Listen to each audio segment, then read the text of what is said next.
Hello everybody, welcome to my channel. In this episode, we will continue to explore some of the typical cases in the chase and kill zone, and I will further introduce some new concepts to you about this that we've never introduced or discussed before. Now let's get to it. In the first problem of this episode, we are going to review an important concept aforementioned, futile connection, or 接不归 in Chinese. In this situation, we can see that white is surrounded by black stones and it must think of a way to fight back, then escape. So, similar to problems in the last episode, we've seen that liberties of black are somewhat tight, which gives white a chance to attack this weakness. However, the sequence in this problem is also quite essential. Here goes our correct answer. So white firstly goes here, and if black blocks at here, white goes here, and if black captures this white stone, white finally cuts. If black continues to capture, white goes here, and then if black captures, white connects.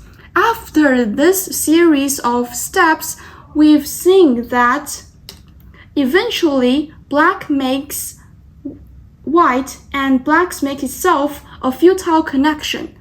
So if black continues to fight back, white will just reduce the liberties. And now,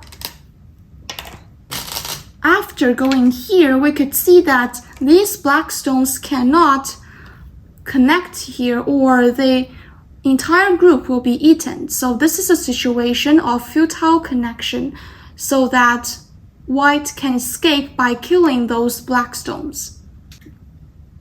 Here comes our second problem. Now that we see these three black stones are separated from the rest, the first solution in mind is to find the weakness of white.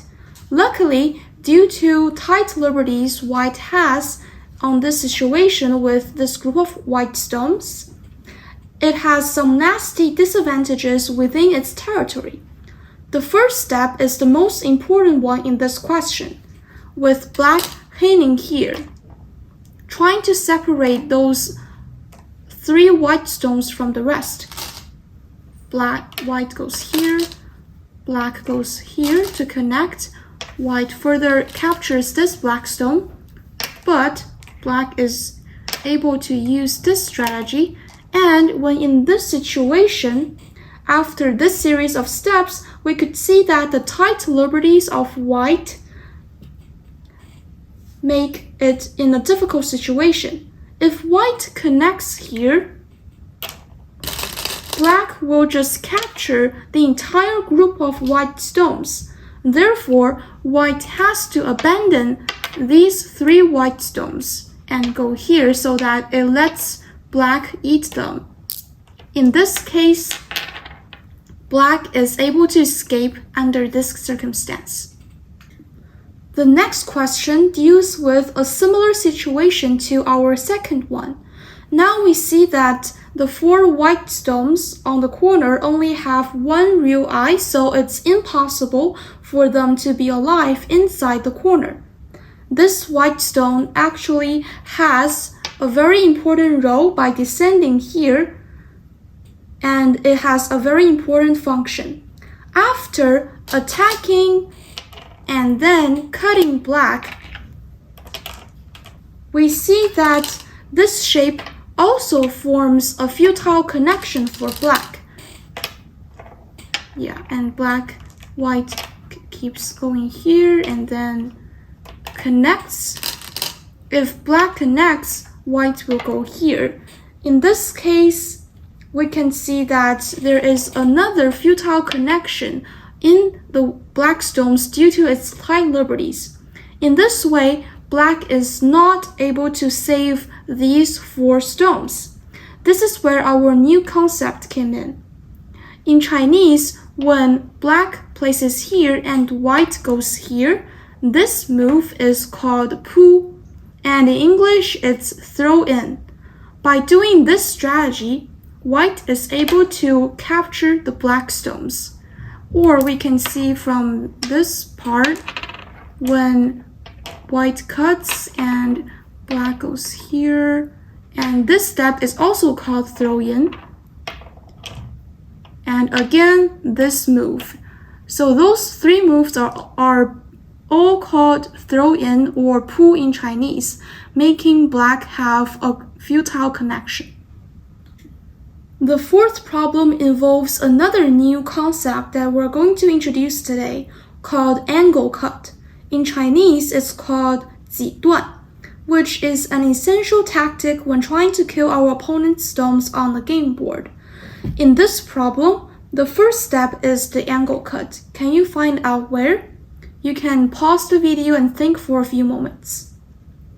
Okay, so black goes here to make an angle cut, as it is an angle and it is cutting white in this case.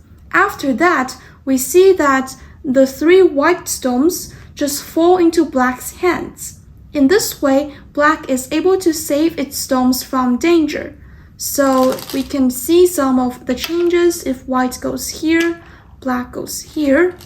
And if white goes here, black cuts again, which forms a similar situation as we did for the last episode called Turtle Stuck in Its Shell. And in this way, white is dead. So if white goes here in the first case, black just separates those three white stones. So in this case, the white stones are also dead. The key of this problem is to find the cut point and kill our opponent with one single sharp move.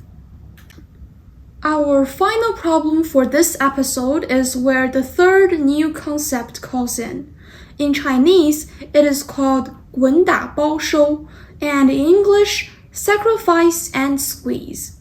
Namely, we vision black firstly sacrificing some or one of its stones and reduce white's liberties after this sacrifice. For example, in this problem, black wedges first.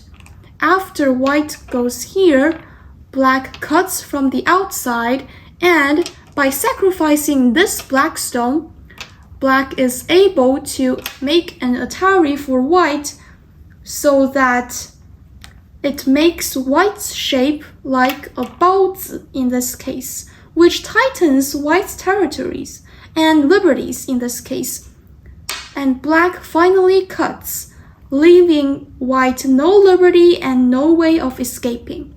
In this way, the black stones are saved by killing all those white stones, and the function of sacrifice and squeeze is when black reduces all white's liberties, eventually killing all of them.